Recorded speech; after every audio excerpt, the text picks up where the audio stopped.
Welcome everyone. My name is Reynolds-Jonkhoff. I'm a funeral director here at the funeral home. Thank you on behalf of Reed's family for being here today. His family has a very special service planned for you with all of his favorite things and people to be talking, and it's going to be a great day. At this time, if anybody has any cell phones or pagers or anything that could disrupt our services, if you could just turn those off. Gretchen, welcome. Thank you.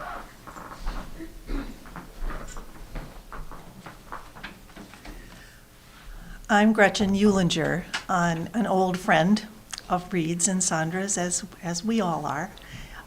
Sandra came to me soon after Reed passed away and asked if I would help with this service. I think what she asked me is if I would help keep everyone organized. So I'll try my best. But we have a service where we're asking all of you who would like to share memories of Reed. And there are a few speakers who will begin that. And our first speaker is Mike Collins, who has come here from North Carolina with his wife Sally and daughter Kelly. Mike?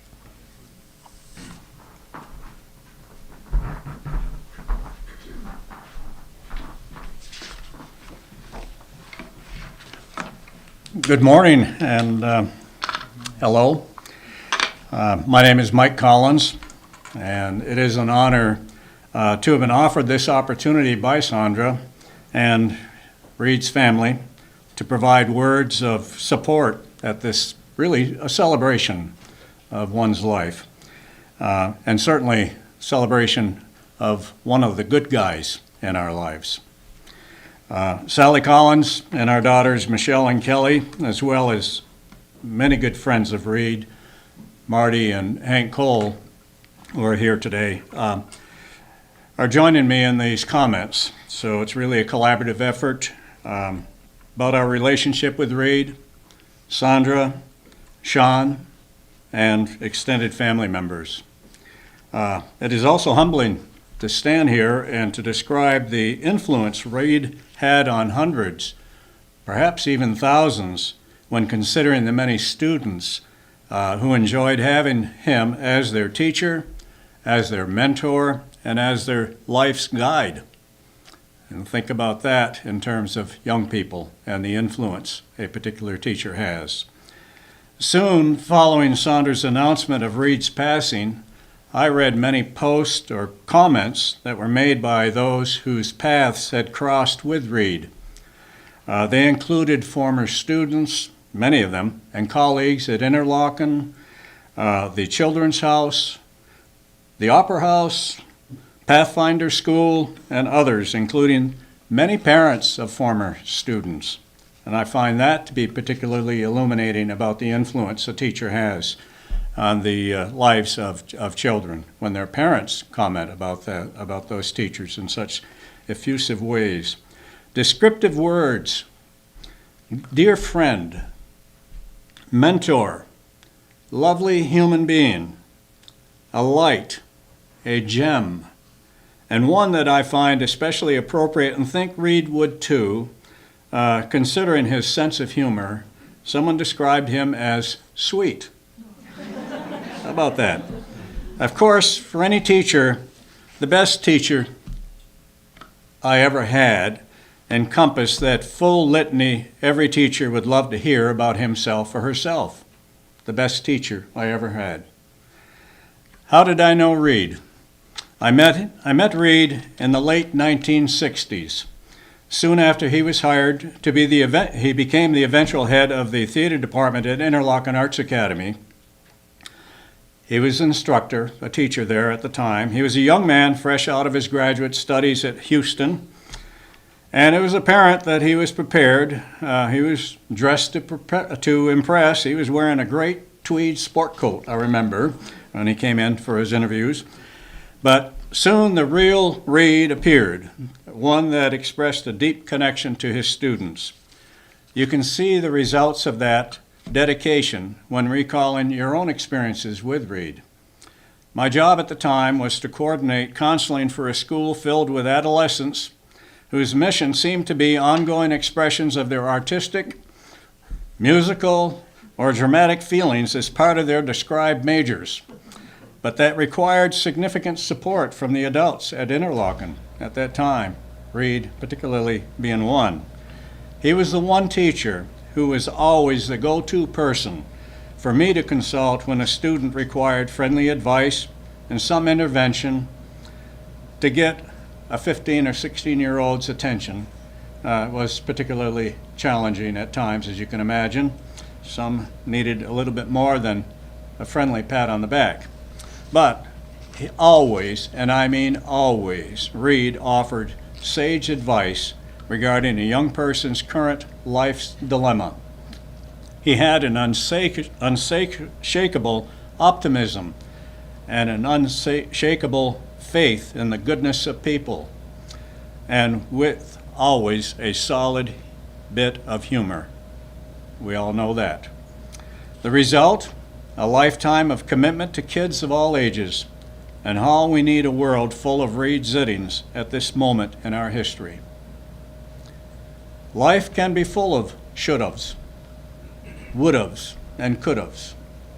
We can find ourselves at an older age wondering if we had positive influence. Did we make that connection that helps others go through this journey with some measure of comfort, confidence, and love? Reed is a template for that objective.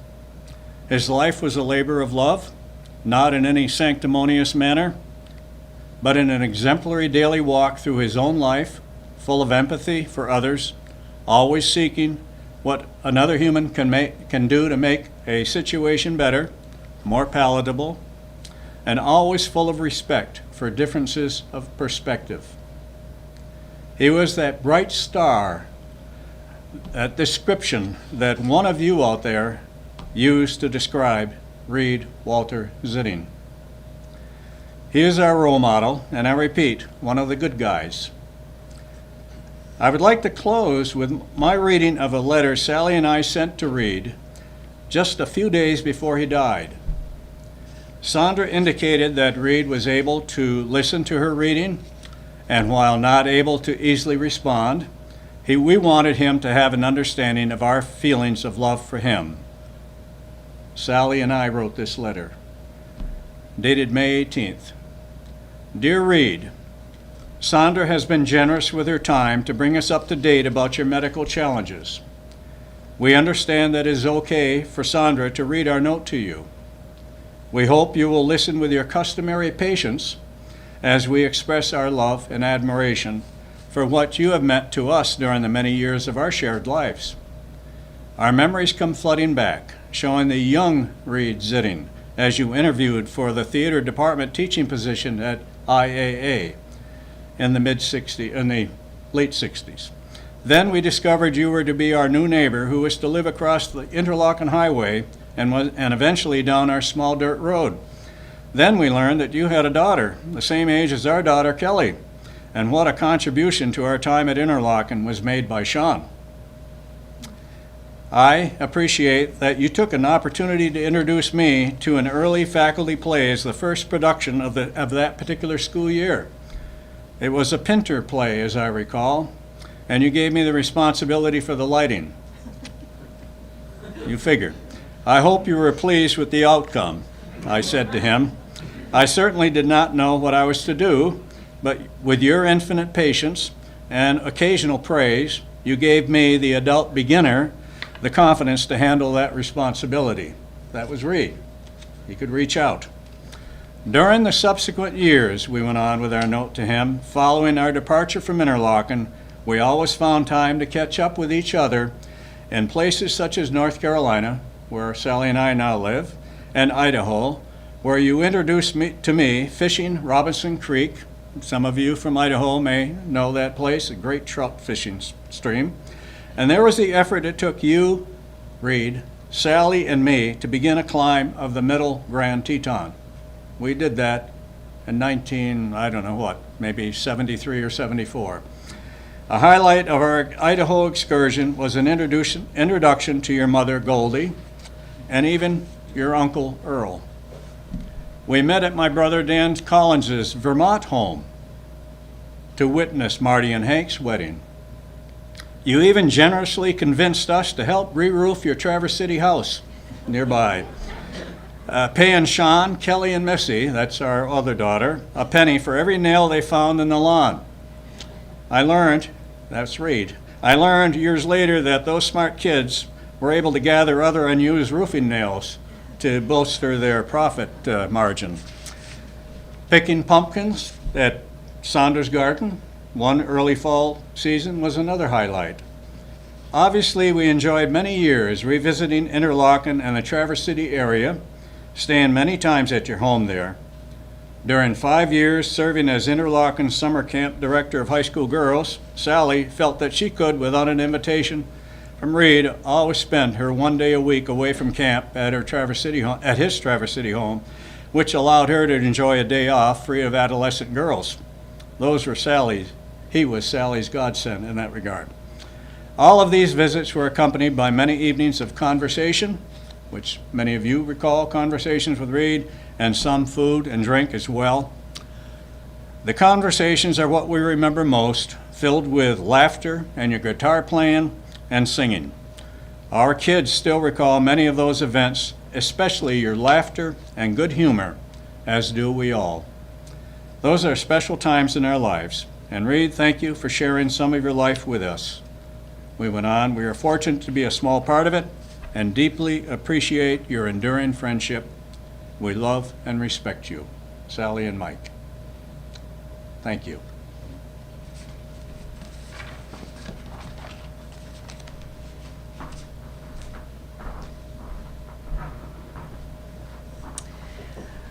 Richard Richard and Trinan Sturman are going to play for us now, and they will play again during this celebration of Reed's life. One of my favorite memories is of an impromptu concert that Richard and Reed gave at Reed and Sandra's home one wintry day, not too many years ago. So, Richard and Trinan, thank you.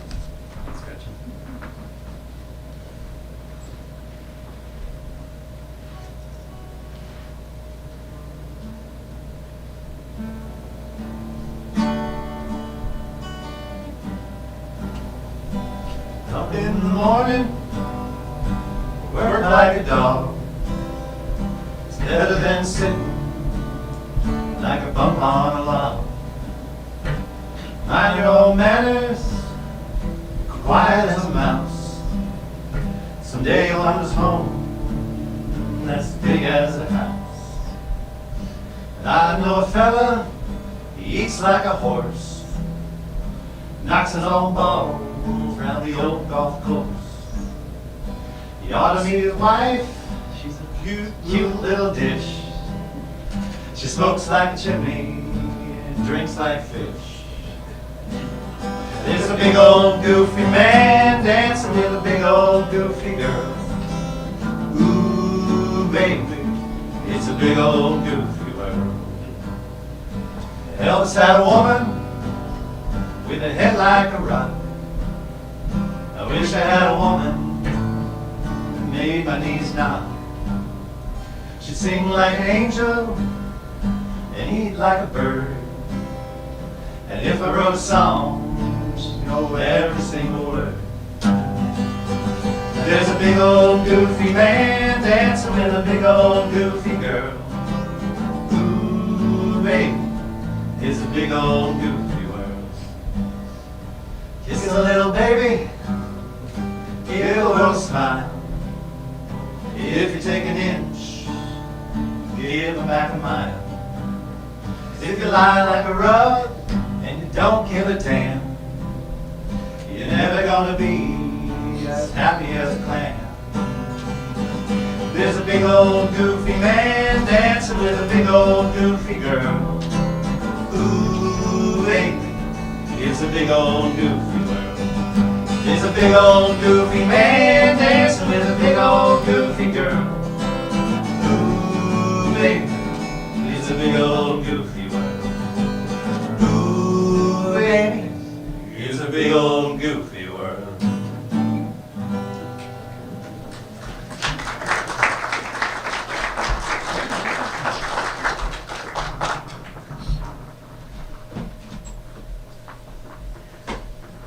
the people who are going to speak today knew Reed in a variety of ways, and one of them was his student, Bill Church, at the Pathfinder School, where I believe your connection to theater really was sparked. Bill?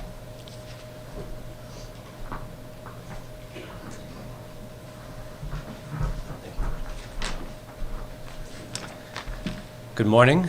My name is Bill Church, and I am the Director of Theater at Interlochen Center for the Arts, and one of many students inspired by Reed during his long and impressive career. So I'm pleased to share a few words with you this morning.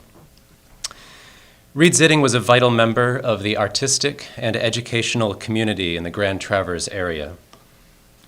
He served as the Director of Drama at Interlochen in the late 1960s and early 1970s, eventually leading 3 arts divisions at Interlochen, art, dance, and drama, before leaving for the Pathfinder School in the 1970s. And this is where I first encountered Reed at Pathfinder. And although he played primarily an administrative role as the Director of Development, he was incredibly active with the students. And it was his theater work, in particular his traveling theater troupe that focused on the work of Dr. Seuss, that I remember most. In fact, Reed was one of my first theater teachers, along with Marianne Rivers, and was instrumental in providing me with some of the foundations that I carry today. In a book about Pathfinder, Reed is quoted as saying, "I like teaching, but the most important thing is that the students and I can share our thoughts and feelings about life." Theater was the vehicle through which Reed forged this important bond with his students. Reed's theater work at Pathfinder became a staple of the student experience.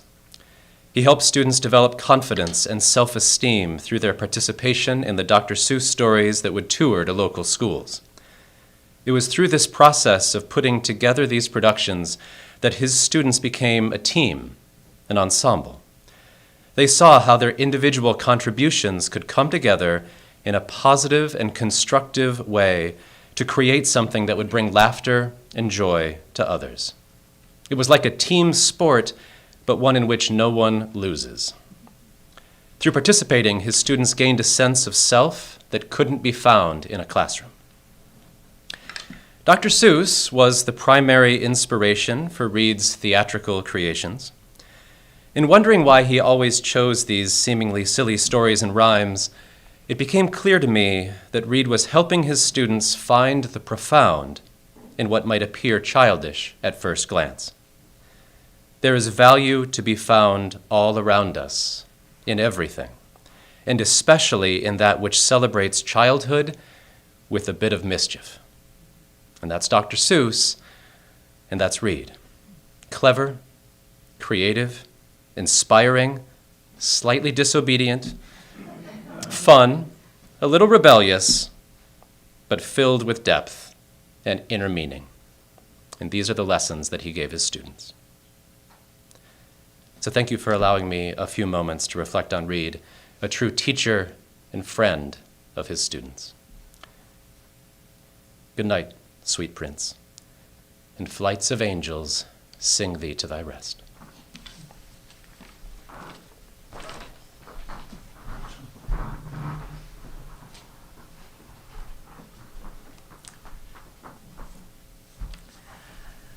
One of the people who taught most recently with Reed is Laura Middlestad, where at the Montessori Children's House, they ran a wonderful, delightful theater program for young children.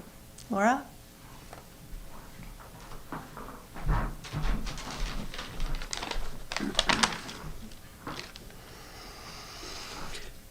Big R, little r, what begins with R?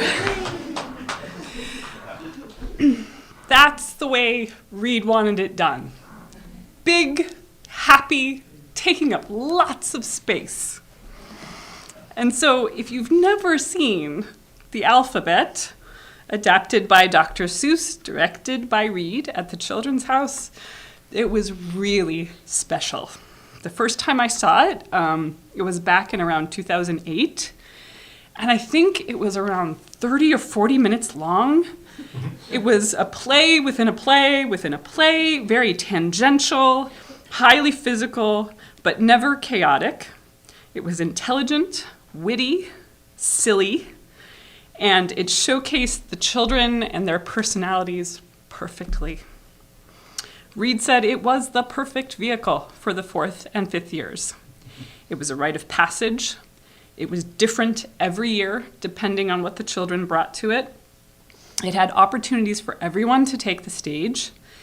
And it was a process that would send them running to the dictionary to find inspiration for a word that begins with X other than xylophone. I got to work with Reed and his drama workshop for a few years, and what struck me most other than his inexhaustible energy was one of his mottos that everyone performs. And Reed insisted that every student take the stage even if they were uninterested, which was rare, or afraid, which was common. Working with students in a drama workshop that is mandatory, it would have been so much easier to relegate the unwilling kids to some other theater-related non-performing task, like paint the set, write the programs, as if to say, it's okay, you don't have to do this uncomfortable and intimidating thing. But that was not Reed's policy. He had faith in the transformative power of theater, but perhaps more accurately, he had faith in the kids. He knew them. He knew them really well. He was demanding, but not unkind. He never filled them with false praise, but he took them seriously as performers. The alphabet tradition continues. This winter, my son Elliot was big X, little x, and Reed was there in the audience with his eyes sparkling. Thank you, Reed.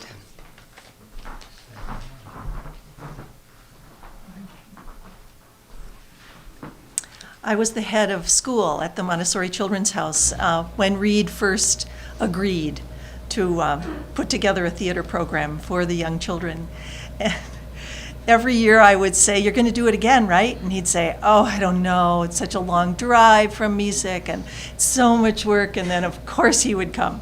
And I'm so happy to hear that he was there this year.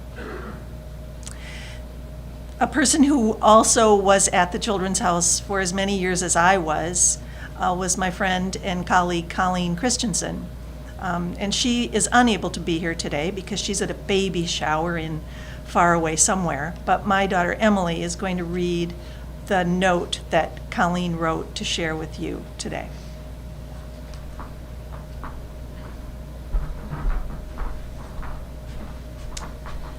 Before I share Colleen's words, I will just note that because I'm Gretchen's daughter, I'm lucky enough to never have not known Reed. So these are Colleen's words. My time with Reed was a little different from the theater and musical experience many others had with him. Although my admiration runs deep for those with these talents, I learned early on that I was best suited as the spectator and admirer. So my relationship with Reed was instead based on practicality and ordinary activity. We usually found ourselves talking about the next building or repair project, the best tape to use when securing electrical cord to gym floors, how to move a very heavy object using leverage instead of brute force, how to load the trailer to make the best use of space, how to be happy with imperfection, things like that. We also gossiped a fair amount, but it was never malicious. This was how we bonded. Oh, there was plenty of philosophizing about life and politics. We could get pretty worked up about the state of affairs in the world, but we usually settled back into a calm acceptance that our work was best when we made small, daily improvements that enhanced our environment and consequently our community. Reed and I frequently talked about how we should eat less, or at least skip the slipper bread, but we never followed through. We'd gleefully head down to the kitchen at noon to see what was for lunch. Our conversations were uncomplicated, not too serious, and ultimately comforting in a way that hanging out with an open-minded, kind friend can be. I heard Reed's stories about his youth in Idaho, his brothers and sister, his daughter Sean, and of course, Sandra. He always told me about how hard Sandra worked, how good she was at her job, and how the hospital would never let her go. Like Sandra, Reed valued hard work, and the Children's House was a fortunate recipient of many, many hours of his time, resources, and projects. The Children's House occupies the North Long Lake address because of the foresight Reed and Sandra shared for it becoming a lovely school campus. They were right, and they generously helped facilitate the evolution from Sandra's Gardens to the Children's House. The best part of that transaction was that Reed stayed as a theater director, shelf builder, fixer of broken stuff, landscape consultant, storyteller, steadfast supporter, and most of all, beloved friend.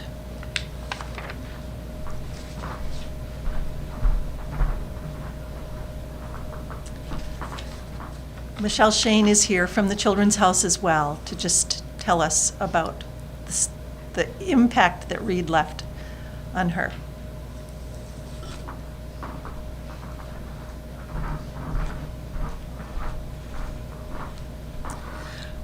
When I thought about what I would say today, I really wanted to talk mostly about Reed as the theater director of my kids. When I told them of his passing, they of course talked about the alphabet. That was a legacy that he has left, and many of us have had the good fortune of Reed's sweet approach to the students and our children. He came to me one day when I was, Sylvie, my daughter, was in 4th grade, and he said, I'm gonna have Sylvie sing a solo at the theater production with this, twinkle in his beautiful eyes. And I said, well, good luck with that. And so he brings me a CD, yes, those of you who probably don't know what CDs are.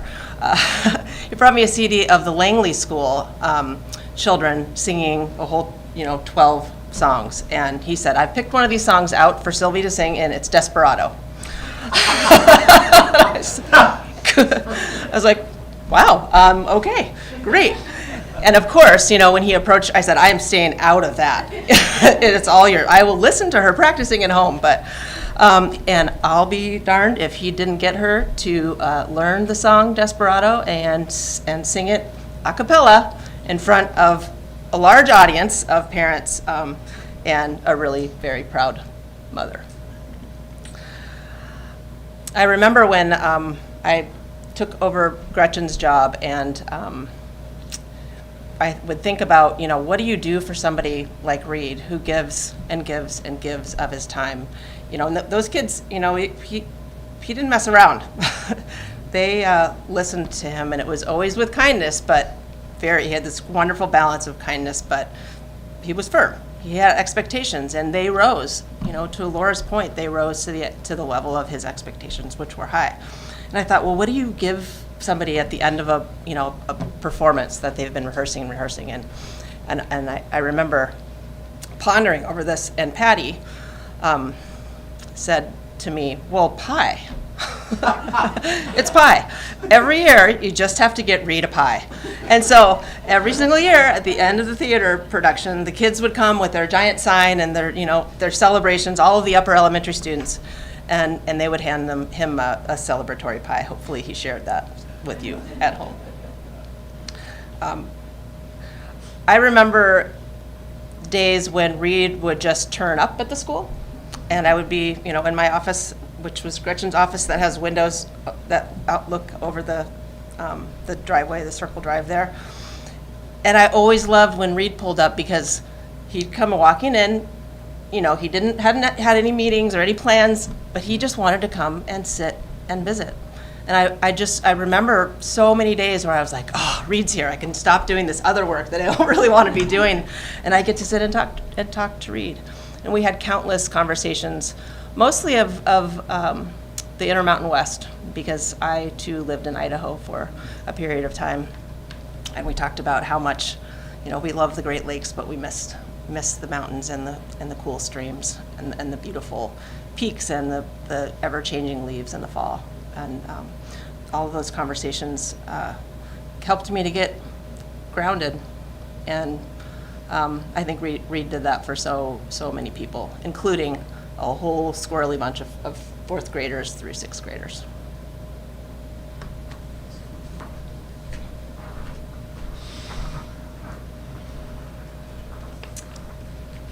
Are there others of you who would like to share memories of Reed?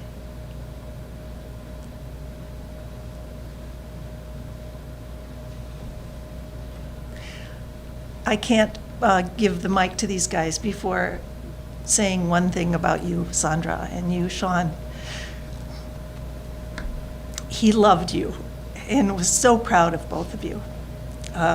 Reed loved to hang out with other people, and he really loved to sit and chat with women.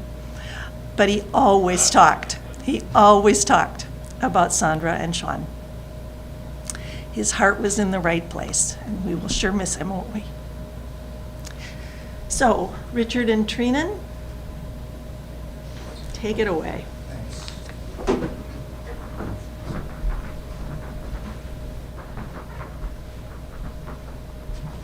Before we sing again, I have a note from my wife, Coltrane, who has taken Reed's death harder than me. She teaches in Interlochen, and so they share a lot of their souls. Anyway, I just want to read what she wrote. And of course, she's flying to India, so she's sent me this from Chicago. One of my favorite memories of the last 8 years of my life at Interlochen was coming back to my cabin at lunchtime and seeing a guitar case lying on the couch. Reed is here. Hi, Reed. The strums of his guitar keep going while the story and old sound fill the air. He told the most beautiful stories through his expression and someone else's lyrics. He always intended to write songs with me. He never really wanted. Reed came once a week for a long while, and I look forward to having his humor, annoyance, and just plain truth envelop my home. Coming from India, I had very little exposure to different types of Americans. The ones who played guitar and sang songs lived and grew up in cities. And then I met Reed. He was an artist. He grew up on a potato farm. He did most of our time in Idaho, and he was a storyteller. The kind I read about and came to understand through Waylon Jennings and Willie Nelson. His heart was out west. One of the last times we sat was watching the live cam at the downtown in Jackson Hole. What a weirdo. A weirdo artist with a heart of travel. We would talk about theater, and he would get a naughty glint in his eye as if to say, only you and I know the truth. A couple other people in the room maybe also know the truth. We would roll our eyes at my husband for being so literal and intellectual. We would curse at the world, be judgmental of everyone, and then laugh. Reed, I can't believe you're not here, but I know that each time I listen to the music you love, you'll be with me. That means it'll be a lot, and I look forward to it.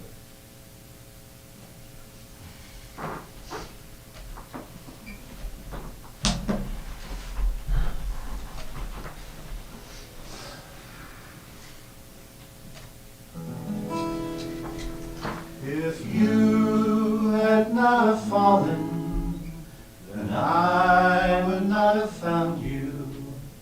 Angel flying too close to the ground. And I patched up your broken wing and hung around a while, trying to keep your spirits up and your fever down. I knew someday that you would fly away, for love the greatest healer to be found. So leave me if you need to,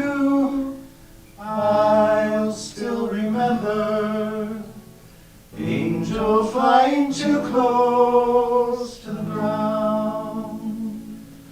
So fly on past the speed of sound. I'd rather see you up than see you down. So leave me if you need to, I'll still remember. Angel flying too close to the ground. So leave me if you need to, I will still remember. Angel flying too close to the ground.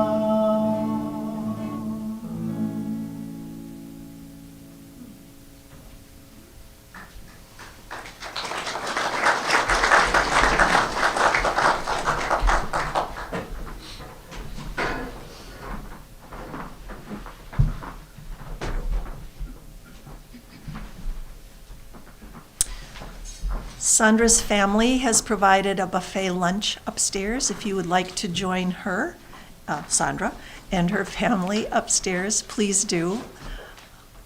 Thank you all.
you.